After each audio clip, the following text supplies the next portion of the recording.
স্বাগতম প্রিয় বন্ধুরা।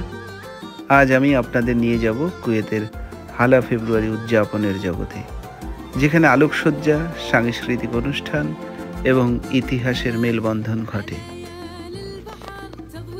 আপনারা দেখতে পাচ্ছেন আমরা গাড়িতে যাচ্ছি এবং রাস্তার দুই পাশে সারা গাছে আলোকসজ্জায় সজ্জিত করা। কুয়েতের হালা ফেব্রুয়ারি উদযাপন তাদের জাতীয় ও স্বাধীনতা দিবসের স্মারক হিসেবে প্রতি বছর ফেব্রুয়ারি মাসে অনুষ্ঠিত হয়। এই সময় আহমদিয়া এবং সুক আল মোবারকিয়া সহ সারা দেশে আলোকসজ্জা, আতশবাজি, এয়ার শো, ওয়াটার এবং লেজার শোর মাধ্যমে দেশটি উৎসবমুখর হয়ে ওঠে। এই উদযাপনের মূল উদ্দেশ্য হল কুয়েতের ইতিহাস, ঐতিহ্য এবং স্বাধীনতার জন্য যারা ত্যাগ স্বীকার করেছেন তাদের প্রতি শ্রদ্ধা নিবেদন করা। আপনারা দেখতে পাচ্ছেন লাল, নীল, সাদা বিভিন্ন আলোকসজ্জায় সজ্জিত করা হয়েছে। অভূতপূর্ব সে দৃশ্য। প্রতি বছর ফেব্রুয়ারি মাসের কুয়েতের বিভিন্ন স্থানে, বিশেষ করে আহমদিয়া, সুক আল মোবারকিয়া, বর্ণির আলোকসজ্জায় সজ্জিত হয়। এই আলোকসজ্জা কুয়েতের জাতীয় স্বাধীনতা দিবস উদযাপনের অংশ, যা যথাক্রমে 25 এবং 26 ফেব্রুয়ারি পালিত হয়। আমরা গিয়েছিলাম আহমদিয়া কেওসিতে, কুয়েত অয়েল কোম্পানির উদ্যোগে আয়োজিত, যেখানে নতুন কুয়েত এবং পুরাতন কুয়েত, এই দুই কুয়েতের যে আধুনিকায়ন হচ্ছে এবং পূর্বে কী অবস্থায় ছিল সে সম্পর্কে একটা ধারণা দেওয়ার চেষ্টা করেছে। কুয়েতের ইতিহাস অনেক পুরনো। একসময় এটি ছিল একটি ছোট্ট জেলে গ্রাম। কুয়েতের ইতিহাসে 25 ফেব্রুয়ারি তারিখটি বিশেষ তাৎপর্যপূর্ণ। 1950 সালের এই দিনে শেখ আবদুল্লাহ আল সালিম আল সাবা সিংহাসনে আরোহণ করেন। পরবর্তীতে 1961 সালে কুয়েত ব্রিটিশ শাসন থেকে মুক্তি লাভ করে। তবে সমস্যা হলো গ্রীষ্মের তাপমাত্রা এত বেশি যে ওই সময়ে তাদের স্বাধীনতা দিবস উদযাপন করা সম্ভব হয় না।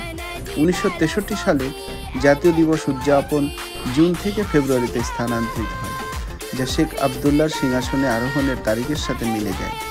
এরপর থেকে কুয়েতে আধুনিক কুয়েতের যাত্রা শুরু।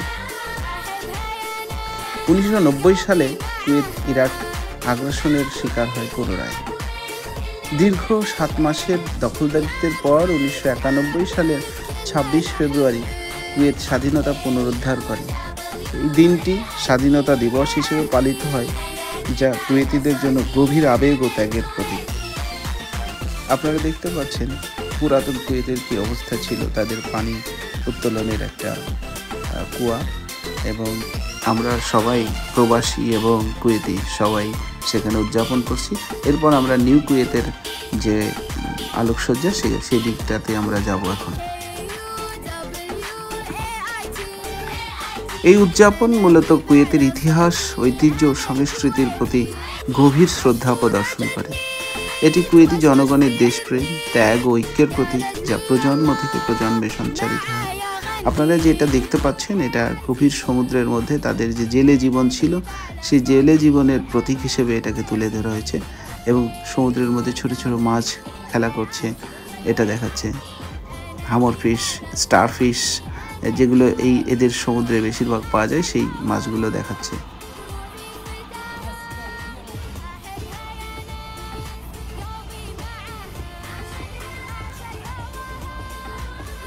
এটা হলো নিউ কুয়েতের অংশ।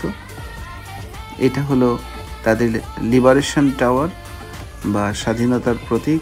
এই টাওয়ারের মধ্যে তাদের টেলিফোন কানেকশনটা আছে, যেখান থেকে এটা হলো কুয়েত টাওয়ার। দেখতেই পাচ্ছেন কি সুন্দরভাবে তারা আলোকসজ্জায় সজ্জিত করেছে।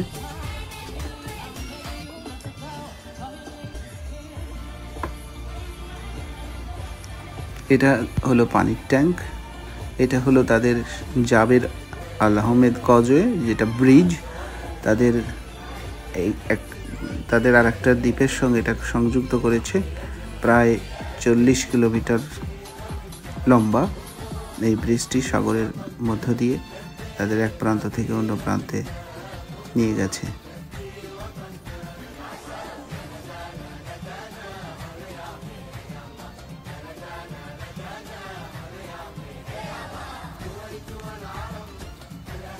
আমি, আমার কন্যা আমরা গিয়েছিলাম।